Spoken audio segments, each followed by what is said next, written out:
I want to show you how you can fine-tune your swing trade entries with a professional tool that most retail traders just don't have access to. And there was a fantastic example of this just the other day around CAD CPI. Okay, so what happened? Well, we had Canadian CPI that just came out. We have the full range of expectations. We see that there was a deviation above the high here, 3.1. This was 3.2. Lightning bolt flash. So what do we know? While this was outside all analyst expectations, expect some kind of move in the market. So when we go to the charts, right, you did see this out of the dollar CAD and other pairs. If you had gotten in, sub first minute, depending on where you got in, you could have scalped a few points or a few pips rather out of this move. But now you've got a problem, right? And the problem is, okay, I know something of the fundamental, direction.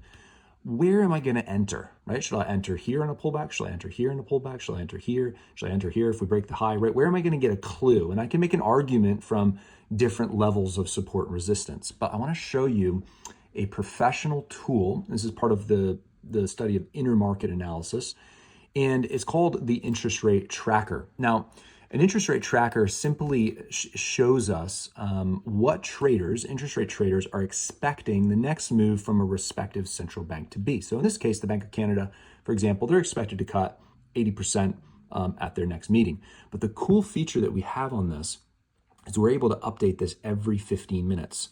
So you can see here when the news announcement came out, because remember, this is the Bank of Canada, right? News announcement comes out, what happens? Well, inflation is getting a little stickier. And what does that mean? Well, it just means that maybe we don't have to ease as much, or maybe a cut isn't quite as likely. And so what happens? Well, interest rate traders here are pricing out a cut just slightly. So they're going 22 basis points all the way up to 18 basis points.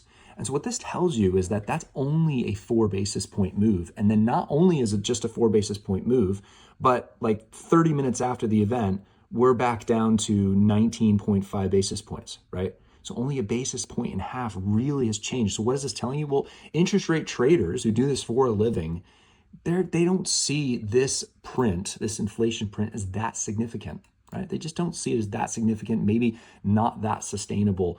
And so this gives you a huge clue when you're looking for an entry. You better not choose an entry, a really shallow entry, right? Or if you're looking to get in shallow entries and the market's not going in your direction, it might be a good idea to bail or get out of break even. What this tracker is telling you is that you need a real deep entry, or you need to not think about it at all, because the fundamental signal is just not that strong.